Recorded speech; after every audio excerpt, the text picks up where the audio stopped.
Welcome to Fiction First. Today, we're diving into the captivating world of The God of the Woods by Liz Moore.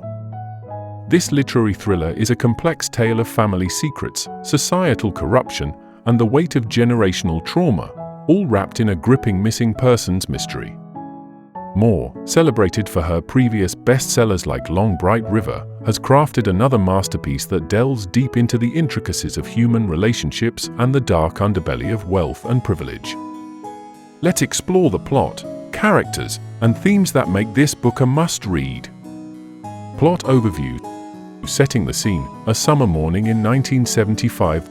The novel opens on a quiet August morning in 1975. At Camp Emerson, a prestigious summer camp in Hannibal, Missouri, Louise Donahue, a camp counselor, wakes up to a startling discovery.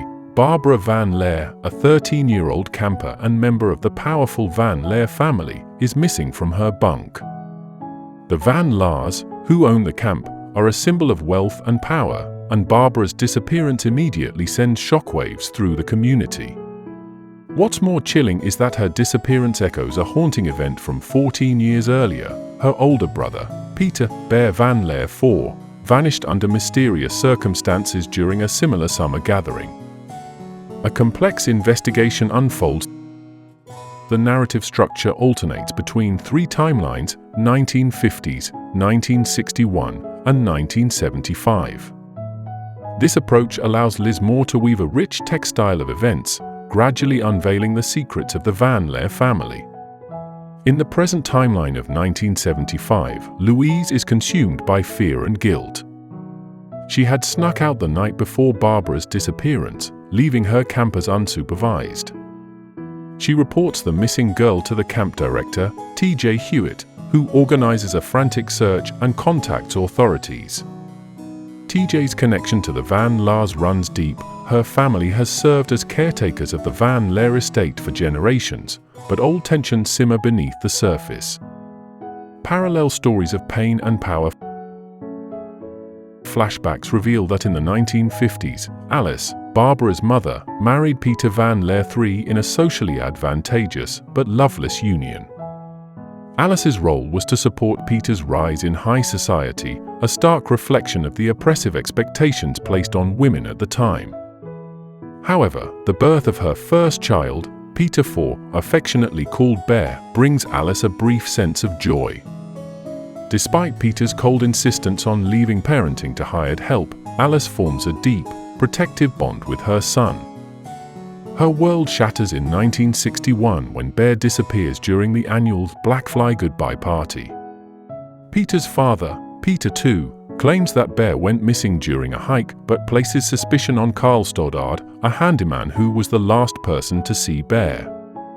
When Carl dies of a sudden heart attack, the family's focus shifts, but Bear's body is never found.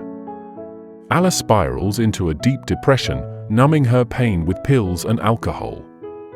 She becomes a shadow of herself, trapped in a gilded cage of societal expectations and family secrets.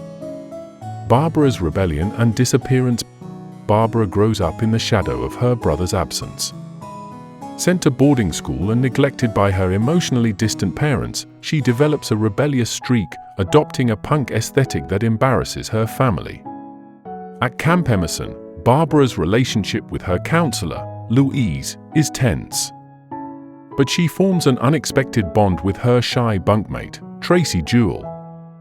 Barbara confides in Tracy about sneaking out at night to meet a secret boyfriend, an enigmatic figure who becomes a central focus of the investigation. The investigation, layers of deception. The search for Barbara is led by Detective Judita Luptak, a trailblazer as the first female detective on the Albany force. Judy's investigation reveals a web of lies and betrayals. Suspicion falls on John Paul McClellan Jr., a privileged young man engaged to Louise and closely tied to the Van Laars. He returns to camp bloodied and evasive on the night of Barbara's disappearance, and when police discover a bloody camper uniform in his car, Louise becomes an easy scapegoat. Louise's backstory adds another layer of complexity. Her relationship with John Paul is turbulent, marked by power dynamics and emotional manipulation. Growing up in a difficult home, Louise has always felt like an outsider among the privileged Van Laars. Now, she faces the full force of their influence as they try to shift blame onto her. Uncovering the truth, twists and revelations. As Judy digs deeper, the investigation leads back to Bear's disappearance. Rumors swirl about a local serial killer, Jacob Sluter, who escaped from a nearby prison just before Barbara vanished. Sluter, who once worked for the Van Laars, becomes a key suspect. Yet, his confession brings a shocking twist. He claims to know where Bear's remains are but insists he didn't kill him. Sluter's description of the man who hid Bear's body points to an unexpected culprit, Victor Hewitt, TJ's elderly father and the former caretaker of the Van Laar estate. Now, the truth is revealed. Barbara's fate. A bittersweet ending in a final twist. Judy discovers that Barbara is alive. She's hiding in a remote cabin owned by TJ, having fled the suffocating world of privilege and neglect that defined her life. In a powerful moment of solidarity, Judy agrees to keep Barbara's secret, recognizing her disappearance as an act of defiance against the forces that sought to control her. Themes and analysis. The corruptive influence of wealth and class at its core, The God of the Woods is a scathing critique of privilege and corruption. The Van Laar family's wealth shields them from accountability, allowing them to manipulate others and hide their darkest secrets.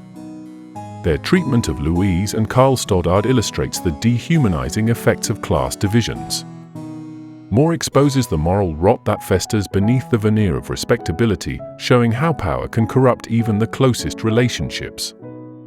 The dangers of keeping secrets. The novel underscores the destructive power of secrets. Each character is burdened by hidden truths, from Alice's affair with her sister to the cover-up of Bear's death. These secrets create a legacy of trauma that reverberates across generations. Barbara's disappearance forces the Van Laars to confront their past, but it's clear that true healing requires more than just uncovering the truth. It demands accountability and change. Navigating misogyny in mid-20th century America, the female characters in The God of the Woods grapple with the oppressive realities of mid-20th century America. Alice is trapped in a loveless marriage, her worth defined by her ability to support her husband's ambitions. Louise faces constant scrutiny and suspicion, her lower-class background making her an easy target. Detective Judy Luptag's journey is a testament to the resilience of women who challenge the status quo, but her struggles highlight the systemic barriers that still exist. So, what happens next in the novel? How do the characters' lives unfold after the truth is revealed? The God of the Woods is more than just a mystery, it's a haunting exploration of power, privilege, and the lengths people will go to protect their secrets. Why you should read this book. With its intricate plot, rich character development, and thought-provoking themes, this novel offers a gripping reading experience that will stay with you long after you turn the final page.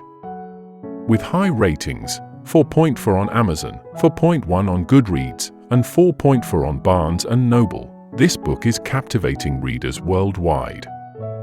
If you enjoy literary thrillers with multi-layered perspectives, complex characters, and chilling atmospheres, The God of the Woods is a must-read. The link to buy the book is in the description. Trust us, this is one journey you won't want to miss. Thank you for joining us on this deep dive. Stay tuned for more fascinating fiction from Fiction First. Until next time, happy reading!